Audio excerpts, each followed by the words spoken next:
Hey guys, it's me, Army Man TV, and before the video starts, I would just like to tell you guys to go subscribe to a Debunk File. Here's a shout out to a Debunk File, who was the one who made the the source video that I'm using, and it's actually a really good video. About the Freddy Freaker mystery, aside from all the memes and stuff, but. Yeah, I'd really appreciate. He was the one who made the video. He's way more talented than I am, and I really hope his channel becomes popular in the future. So I'd really appreciate it if you guys would go over to his channel and subscribe to him. He really deserves it. I mean, don't unsubscribe from me, but just subscribe to him as well. He's really Hi, good. and welcome to Debunk File.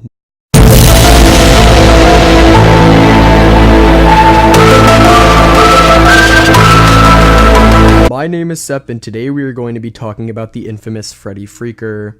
Now, Freddy Freaker is a very controversial topic, with questions ranging from who, what, when, where, why, and how, who, what, when, where, why, and how, who, what, when, where, why, and how, who, what, when, where, why, and how, who, what, when, where, why, and how, who, what, when, where, why, and how,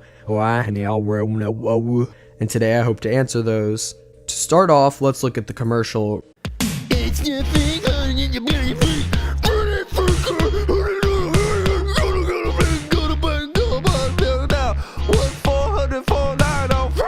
Released during the 1980s, rumored 1987 but not confirmed, it was a hotline number telling you to call the Party Freak at 1-900-490-FREAK, which already raises the subject of that's too many numbers to actually call anyone, and you're right, it totally is. The very few people who actually recall calling the hotline said they were greeted with a strange voice, some ominous breathing, and then dial tone.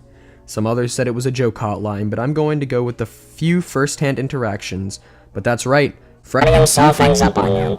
Now that isn't completely confirmed. Most of the information on the freak is just first-hand accounts and no real evidence. But right now I'm going to talk about the real stuff. The only other piece of media to ever have Freddy's name and likeness is a simple white t-shirt with Freddy, some balloons, confetti, and party hats. But there's something extremely odd about this shirt.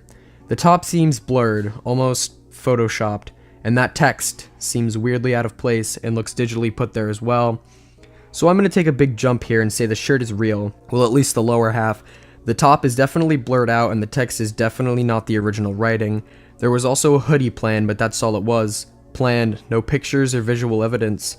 So since we have the shirt out of the way, let's talk about the toys that were rumored to come out alongside the commercial. The toys were as followed: Freddy Freaker, a fatter blue Freddy, his brother, a green Freddy, his friend, and a pink girly Freddy, his girlfriend.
Prototypes are rumored to exist, but once again there is no actual visual evidence of that, but seeing that there was an official Freaker t-shirt, a toy line wouldn't be as far-fetched.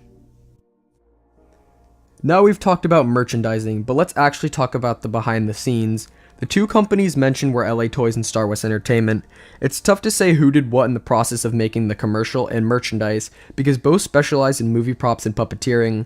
So figuring out that LA Toys made the Freaker merchandise and Star Wars Entertainment was responsible for the physical Freddy Freaker, a man by the name of Patrick Simmons, under the persona of Patrick Sim, commented on a YouTube video stating he was the one who designed Freddy and that the puppet's arms could actually bend and have no idea why they were left T-posing. But who is this Patrick Rom Sim? Well, if you take a look at his YouTube channel, you will see some very stranger horror related content, mostly time-lapse drawings and a few scary stories. Really anyone could say they designed Freddy, but there's absolutely no real evidence to support that this guy designed the freak. He later was tracked down by a site called Break.com in which they interviewed him. He states he was called on after working on special effects for DreamWorks B-movie to design a puppet for the hotline, and he quote-unquote did. Freddy Freaker the foam puppet was born with articulated arms, which I mentioned earlier, and a very Gremlin-esque design, which Simmons states was intentional as the film Gremlins was very popular at the time. So for all Simmons has said was just things anyone has read the wiki could come up with, he's not giving the best argument. He was then asked whether the Freak phone hotline was for kids or not. Simmons said he remembers it being for Nickelodeon! Another strange thing is Simmons constantly said that he just recently saw the commercial years after its first premiere, which makes no sense. If you made a full articulated puppet, you'd want to see it on TV. No one's gonna take the paycheck and not see what happened to your creation. Story short, Holmes's plan makes zero sense, especially considering Simmons makes one very, very strong point at the end. The interviewer asks if Simmons has any pictures of the puppet, and he replies with a surprising yes. Simmons has 2 very high quality pictures of Freddy, and okay, cool new information on the freak, but another nitpicky question comes to mind. Why were those pictures so high quality? He says they were taken personally right before he handed them into Star West Entertainment, but if those pictures were taken in the 80s, it would have had to been a lower quality. There's always the argument of they were digitally enhanced, which could also be true. These 2 pictures honestly justify all of Simmons' other bullcrap, but I still need to find more on this party freak. Facebook, my last hope. Freddy Freaker actually has a quote-unquote official Facebook page seemingly run by former CEO of LA Toys, Kevin Leto. The page is fairly lackluster and has only a few images of Freddy and of FreddyFreaker.com, which has absolutely nothing to do with the mystery. It just has the shirt I mentioned earlier and a link to the titular Facebook. There is another Facebook. Original Freddy Freaker, run by who else but Patrick Simmons. Freddy Freaker was a strange ad airing only one time on MTV, advertising scary stories for college-aged kids.